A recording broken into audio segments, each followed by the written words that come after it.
TQ and Boosie are beefing, y'all. So I watched the stream live of DJ Academics and TQ hop on a call and kind of discuss the whole Young Blue and Boosie situation that I kind of been keeping y'all updated on.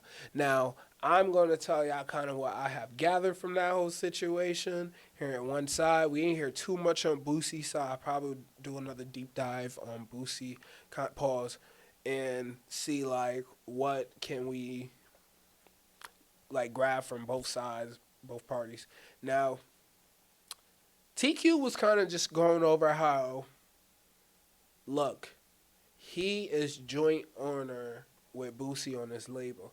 Now, Boosie was in jail when they got this label. Now, technically, I'm not sure. I know they in Louisiana because TQ is Boosie brother, so they both in Louisiana, family business, all that other shit like that. So Boosie, when they found that this label was in jail, now apparently in Louisiana, like you're not allowed to have, you can't like legally form a business in jail. So TQ is now trying to claim like, yo, he didn't forge Boosie's signature because he technically owns part of the label. Now the thing is, TQ is signing certain shit in business. Like they're doing a bunch of business, certain shit. He's signing for Boosie, like writing Boosie name in his name, Boosie name, TQ and Boosie both. Like he's doing both every combination. So with this, TQ kind of fucking up with that with the plagiarism because low key he still cannot do that. Like you cannot sign another nigga name. Now they probably just got in a cycle of that. Like, yo, bro, just handle everything. Like, I'm pretty sure. Now, keep in mind, TQ do all Boozy rap snacks, all his other business shit. Like, everything business, this is pretty much Boozy business manager. Now, we know when we hear it from Boozy, it sounds like Boozy is handling all the business. But Boozy is being advised by certain people. These are one of his people, of course, which just happen to be TQ. Now, the whole thing with Young Blue is the way their deal is set up kind of in a production deal, but it's still a label. Now, with a typical business contract with a artist, which is typically like a 360 deal, an artist gets a advancement. Well, gets a whole financed loan. So with this loan, you get, let's say, $1 million deal. Now, before as soon as you sign this contract, you get $250,000. This is you. Go stupid, put it towards this album you're gonna put out, whatever you're gonna do with it. Just make sure we get a project at the end of it. Whatever. Do whatever with your life. Um, Thing with Boosie and what I'm assuming is when they found Young Blue, they were kind of assuming that. Well, let's stay on the whole topic of what goes into this contract. So with a standard 360, you get this advancement. Now, in exchange of this advancement, when we make money at the end of this, now without me, you would not have $1 million to finance your music career. So I'm going to take, once we recoup, 60% of the profit. Let's say I take 60, you take 40. Now, really, on traditional, it's like 80-20. Let's say traditional. I get 80, you get your 20. Now, because I gave you all this money, we're going to do that. Now, in a production deal, so let's say my name Motioning Media. Hey, I have a bunch of cameras, or I know some radio plugs, or I know this person, or I know or I do this, I do that. I have my own funding of this, whatever. I might say, hey,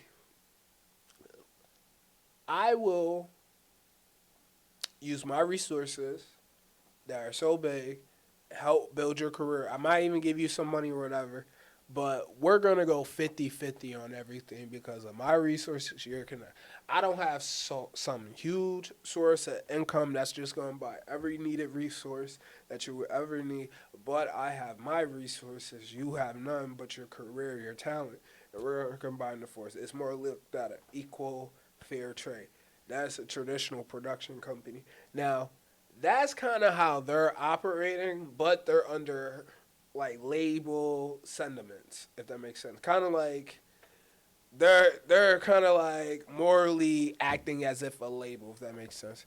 So what Boosie is getting mad at is pretty much they got their contract worded some way that Columbia. Okay, this is the best way to do it.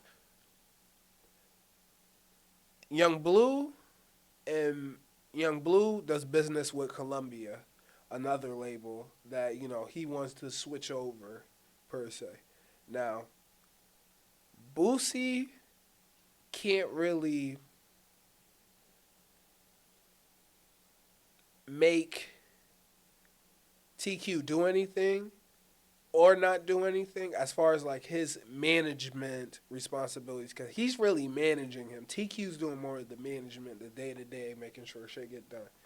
Now, let's say if Boosie is the big figure, the big name of the brand, whatever, like he's responsible being the face. Like there's people that get responsible being, hey, I'm this important, responsible guy, or I am this famous person. I sponsor this brand.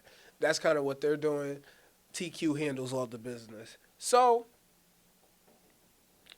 if Boosie tells the label, like, yo, my brother, TQ, fuck him, da-da-da, this shit is fucked up, I'm not getting my money, da-da-da, da-da-da, TQ not going to really able to be doing business like how he needs to smoothly because, you got all these hiccups, people hearing this, da-da-da, you got niggas going public about that, saying record labels this, names it that. That's fucking up his shit. Now, TQ and Blue had a good relationship going on, but, it's hard to have your manager be in a meeting when all this shit is going on, this controversy. So, like, Young Blue and TQ, they'll do business on the side or whatever and, do shit behind the back. Yeah.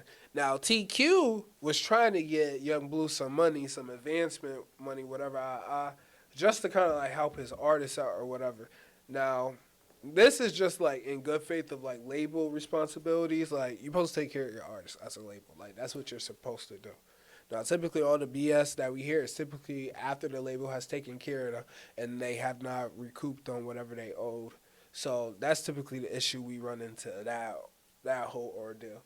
But TQ, nevertheless, can't do business. It's hard, too, because he's like, all right, well, Young Blue has already made all this money. Can keep him on.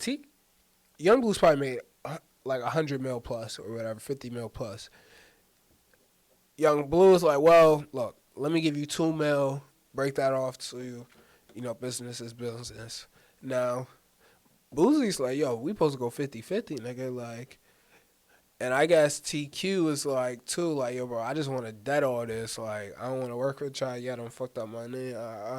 Like, yo, let's just finish out this route in the contract. I guess they got special clauses. Like, when shit goes south, there's a bunch of, all right, then this gets divided by that, that you get this if that goes and boom, blah blah blah, or when money comes in, this goes to that. So everything gets allocated a certain way. So everything just a pretty big clusterfuck. Everybody doing wrong on their behalf or not fulfilling their obligations all the way.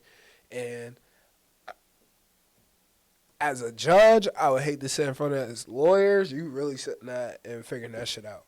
But check out the stream, please do, because it was a lot going on. But let me know in the comments what you guys think. It's a lot going on. Music business, y'all. Like, I would love to interview somebody that's going through this type of shit to figure out what's going on. Because, like, you really get to get their perspective on it. But let me know in the comments. It's been your boy, Big MBKJ, and bow.